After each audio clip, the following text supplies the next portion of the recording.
So that was a preview for the next series, our Thrival series coming in March. And really, it's about this idea that as human beings, we experience this shift and this movement from simply surviving in life into thriving. And that's something that we experience not just as individuals in a lifetime, but it's also something that happens throughout history, that has happened throughout the development of life and through really the history of the universe. And in the same way, today, as we close out this love series, we're going to be talking about a journey that we go on as individuals in expanding in our capacity for love, but also this journey that has been happening throughout the history of the cosmos. See, last week, we talked about love in the context of space that opens up within our hearts. And today we're going to be talking about love from the perspective of time. See, if we zoom out and we look at the universe and this journey that has unfolded over massive amounts of time, I believe that what we see is a direction, that things are moving in a particular direction. You might even call it a cosmic love story. And so that's something that a journey that I'd like to take us on today. And it's a journey that will put us a little bit in the realm of science at times. And for a lot of us, we may have been, taught or grew up with a certain understanding and a sense that science and spirituality or science and faith are in opposition to one another. This was something that many of us were handed, maybe even through a church. And I believe that this opposition is really, it's false. It's a false dichotomy that science and spirituality can be in beautiful, harmonious coexistence with one another. Because, from my perspective, these are two unique ways of naming our reality. And they're two different focuses and perspectives on our lives. In some ways, science often looks at the how, the mechanics of how things occur. And spirituality and faith, they look at the why, what's going on the inside. And so I think when we can unite the two, we're given a really beautiful, broad picture of our reality. And, if you've been around here, you know that I like to bring in science from time to time. And I've been encouraged to grow in my own understanding of science because, for the last couple of months, there's been a chemistry teacher sitting up front, and she's come up and called me out multiple times after the service because my science was a little off. And she's not here today, so I guess I can go back to crappy science,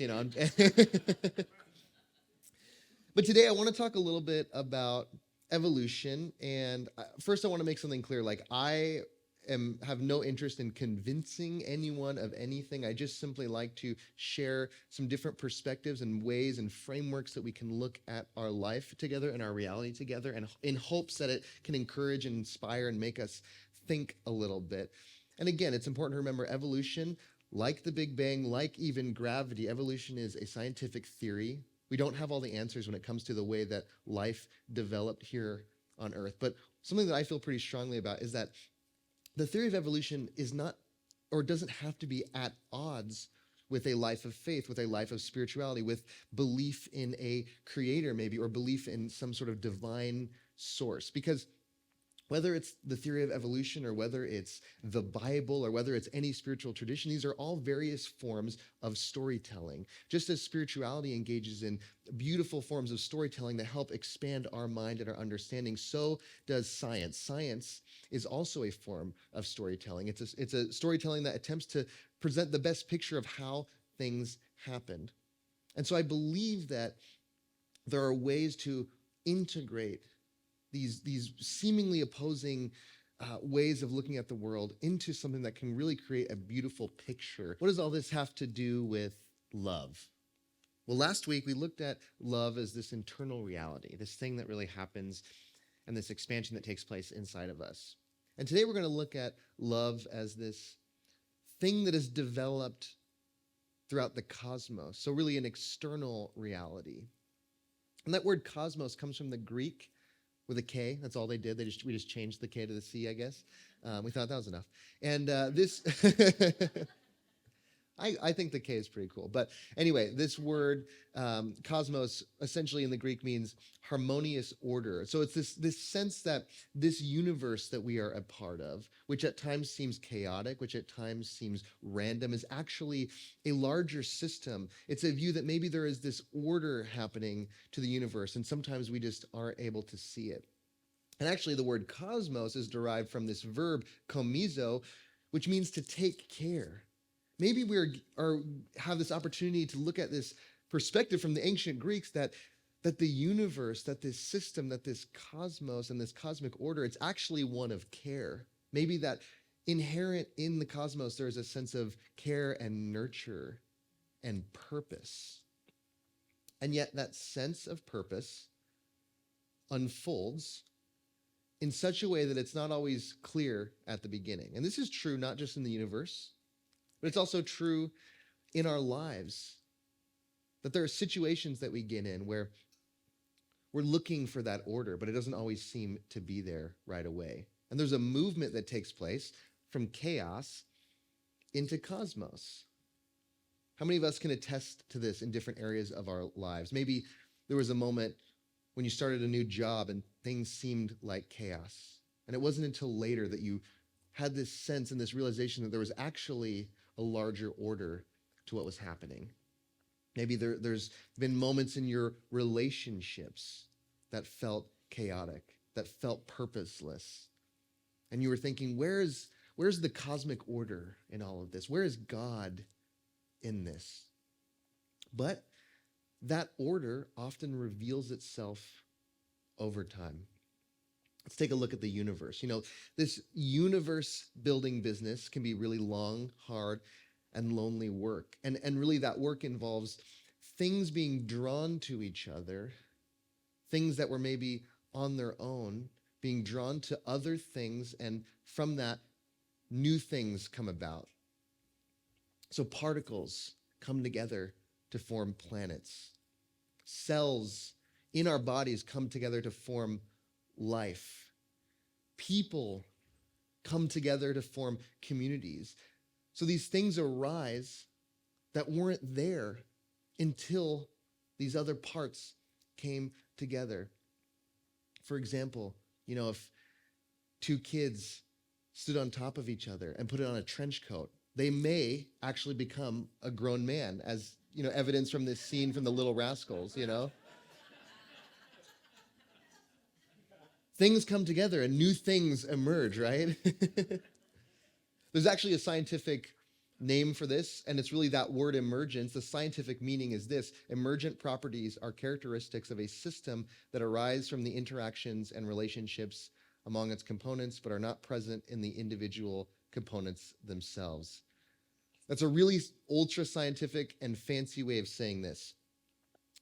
When things come together, the whole becomes greater than the sum of its parts.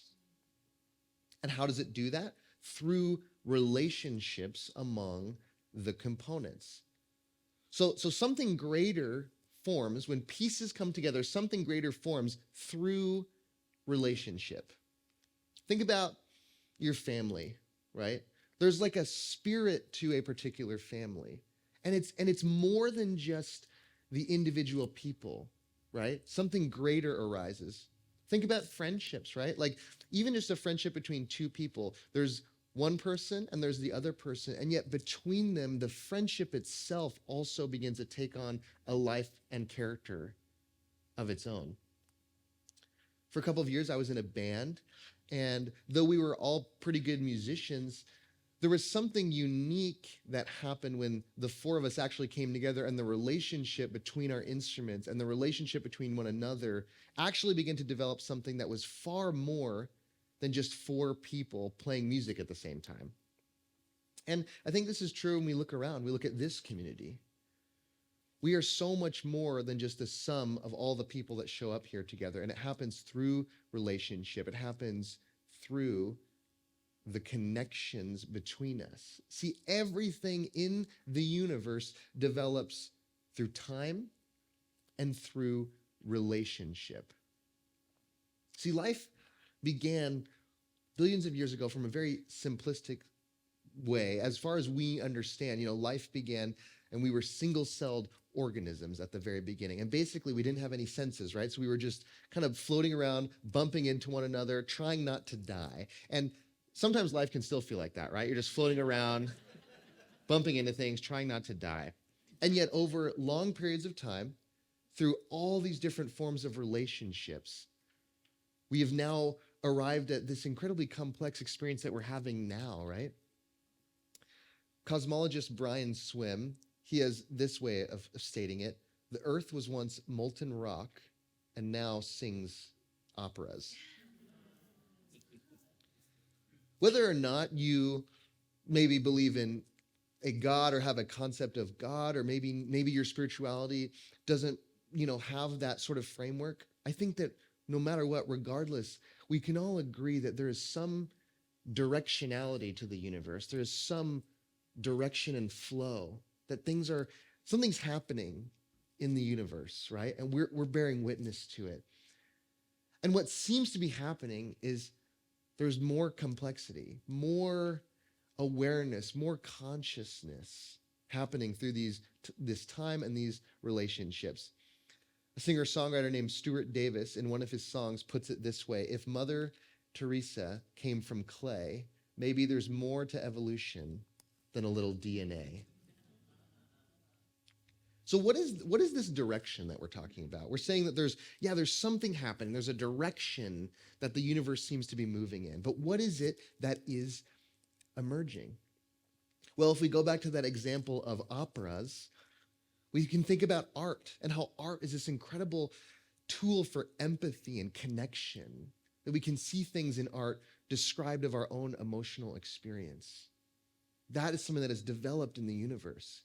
Or this example of Mother Teresa, and I think Mother Teresa is just a symbol for the human capacity for incredible compassion, and the human capacity for us to transcend our own needs and our own desires, to self-transcend into the care of one another. In other words, the universe over billions of years is really allowing love to emerge. The anthropologist Margaret Mead was once asked what she believed to be the first instance or the first example of civilization in human history. She was essentially asked, at what point did humans become civilized? And I think many people would have expected that she would have said something like, when we developed agriculture, or, when we developed a city of a certain size. But she actually gave a pretty interesting answer. And what she did is she pointed to this very specific skeletal remains from 15,000 years ago. And she said that there's this skeleton from roughly 15,000 years ago, and the skeleton possesses a healed femur. That there is a bone in this body that was broken and then clearly healed. And you might be thinking, what does a healed femur have to do with civilization?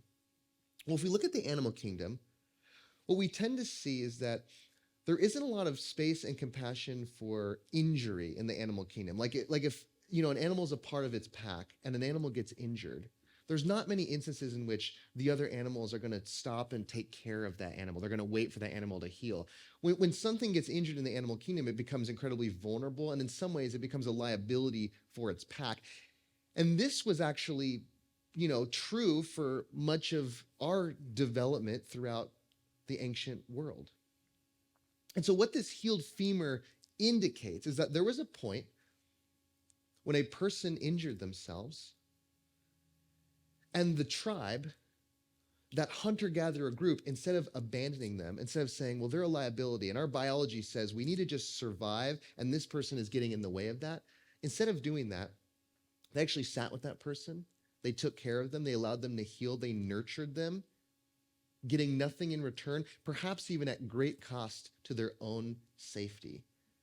This healed femur is a symbol for a moment in which there was a sense of love that began to transcend biology and began to transcend survival instinct. And I'd wonder for you, what are some of those healed femurs in your life? Maybe actually there's someone in here, they're like, I broke my femur actually, and like I actually healed my femur.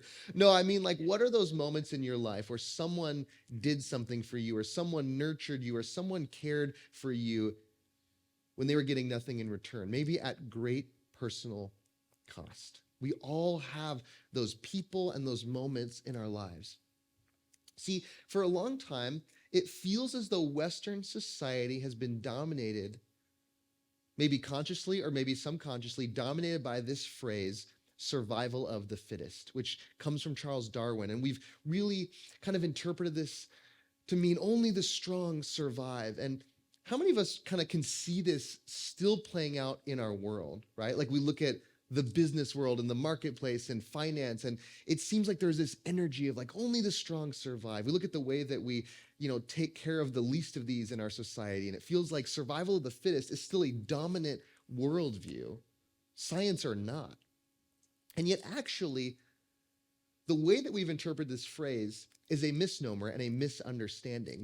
When Darwin used the phrase survival of the fittest, really what he was saying was that when an organism is adaptable enough or fit enough for its environment, it will more than likely survive. In essence, when he said survival of the fittest, what he was really saying was survival of the fit enough. Not only the strong survive, but survival of the fit enough. And that actually has come in handy for me when I'm at the gym and I just want to leave early. I remember Darwin, what he really meant was, you're fit enough, you're good. In his book, The Descent of Man, Darwin uses the phrase survival of the fittest twice, and he uses the word love 95 times. So this healed femur, it's a symbol for this moment in history. It might not have been the exact moment, but it symbolizes this shift at which point our hearts begin to transcend our survival instincts. The capacity of love within us began to supersede the impulses from our lizard brain. And really, this is in some sense what ethics are. See, ethics, when we're compelled to a form of ethical, viewing life in an ethical way or a moral way, we're often compelled to do things that don't necessarily serve our biology. If all we cared about was serving our survival instinct or serving our biology, we would just be stealing things left and right. Sometimes I'm at a restaurant and I'm hungry and I've ordered, I'm waiting for my food, and then I see the table across from me and, they get their food first and it looks amazing. And then I'm thinking, wait a second, I ordered before them. And that looks actually like the thing I ordered. Maybe they're getting my food, and I start to go a little nuts. And if I had no kind of ethical framework, if I had no sense of how to exist in society with one another, there's nothing stopping me. And in fact, my survival instincts would tell me, yeah, just go get your food and come, just take it, right? But we have a sense of how we ought to be with one another and how we can live ethically with one another. And really what it is that we're being called and invited to actually transcend our most base instincts. And from this perspective, friends, this is the grounds from which I would say that love is an emergent property of the universe, because the more that we develop, the more that relationship and time transforms us, not just as individuals, but throughout human history, the greater capacity we have to transcend our desires, to transcend our own needs, to self-transcend and enter in a place of love where we have care for the other. Have you found this to be true in your own life? That your understanding of the word love, the width of that word, the depth of that word has expanded in your life. That more and more in your life, you found that you could deny what was easy, that you could deny what was convenient, that you could deny what maybe felt good in the moment, and maybe even sacrifice for another. My grandmother was born pretty much at the onset of World War II, and she was born in the Philippines, which is where the Pacific theater of World War II took place. So it was an incredibly tumultuous and dangerous place to be.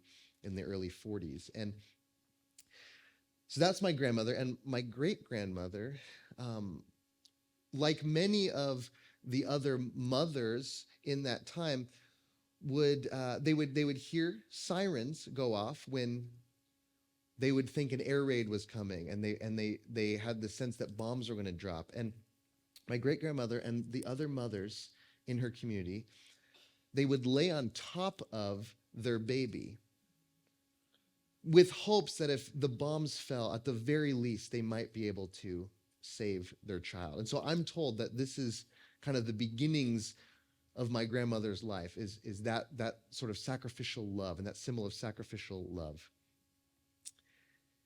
And again, it's a picture into how we are invited to, and we are developed to the point that we can transcend just our own survival instinct and begin to care for another in a really deep way. And as this sense of love widens and expands within us, it moves beyond the self to the family, to those in our family, and it maybe even moves beyond our family into those in our community or a tribe, and perhaps even can move beyond our tribe into a sense of love and connection with the entire world. This is true individually, right? Like as we develop, we begin life with a sense of self, and then it expands outward.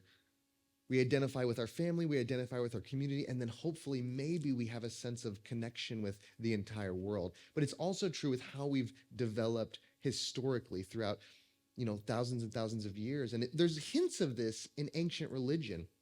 For example, in the Old Testament, Abraham, who is this character through which in the stories, God is establishing the nation of Israel through.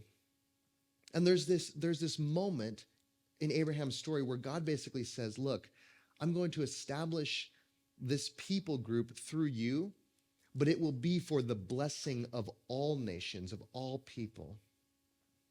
There's this verse in the Bhagavad Gita, chapter 15, where it basically says that the divine, that the entire world and all beings on the world are pieces and are aspects of the divine. All people, not just one people, but all people. And so in even ancient religion, we have glimpses of this move from ethnocentrism, that, my tribe, my community, my people are the best, into worldcentrism, that we are all connected, that we all belong to one family. Rabbi Marc Gafni has a really beautiful way of putting this. Within the human world, there is also a progression of love from ethnocentric to worldcentric consciousness. This means an expanding circle of love and care from one's own nation or religion, which is ethnocentric, to every human being on the planet, which is worldcentric. It is not an ordinary love story, but an evolutionary love story whose very plot line is the evolution of love. And in this evolutionary love story, there are some moments in that story where the whole thing gets pushed forward in a really kind of dramatic way. And, just drawing from the tradition that I grew up with, I tend to see Jesus as one of those moments in which the whole story is being kind of pushed forward. When I think about his significance in culture and in history, I think that he was inviting humanity to expand in their capacity to love in a way that was so dramatic and countercultural to the time that he was killed for it. See, sometimes this emergence of love in our lives can happen slow, happens over a long period of time. And yet there are also times where it can happen fast and instantaneously, sometimes so dramatically that we don't even know what to do with it at the beginning. It takes a while for us to even process, for us to even really work out what we're being shown. I think in some ways this is true of Jesus again, because 2,000 years later, how many of us feel like we're still as a world grappling with and fully understanding his message, fully struggling to live it out, right? And there was this phrase that Jesus often said, and I see this phrase as a way of him inviting people into a new way of thinking. And he would often say this: "You've heard it said, but I say unto you." So he'd basically say, your understanding has been X, but what about Y? You know, you've heard it said, hate your enemies and love your family. And I say unto you, love your enemies. You've heard it said, an eye for an eye, but I say unto you, turn the other cheek. And I think what's beautiful is that in some ways as a world, we've taken this way of moving into the future and expanding in love, and we've ran with it in our own ways. Like if you look at our past, you've heard it said, but I say unto you. And we look at things like slavery. There was a long period of time where slavery was seen as an acceptable way of doing business, right? You've heard it said that slavery is completely acceptable and justified by the law. But I say unto you that this is dehumanization at its most obvious. Or there was even a time in fairly recent history when it was illegal to be in an interracial marriage in this country, not that long ago. You've heard it said that for whatever reason, two people of different racial identities can engage in love with one another. But I say unto you that race is a social category, not based on anything biological. Or today, we look at gay marriage still being an issue that throughout our country there's so much conflict over. You've heard it said that love can only exist in a very particular way, but I say unto you that love in all of its diversity actually betters us all. You've heard it said that capitalism is the best and most prosperous way of existing and of having an economic system as a country. But I say unto you, maybe let's look at how, as it manifests in our world today, it's exploiting people and it's widening the gap between rich and poor. You've heard it said there's only one way to God, but I say unto you, how could something so vast and mysterious as God not be enriched by a multiplicity of views? So there's all these ways in which we've begun to shift and evolve and see things in new ways. You've heard it said that putting pineapple on pizza is a cardinal sin.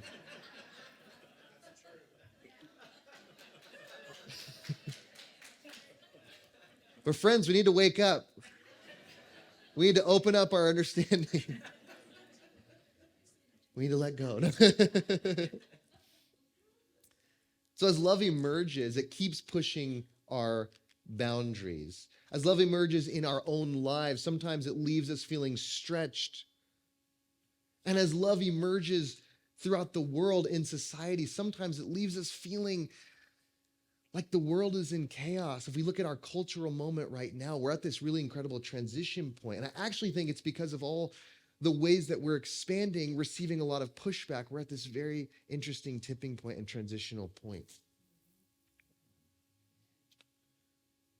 The monk and author Thomas Merton said this: "To say that I am made in the image of God is to say that love is the reason for my existence, for God is love.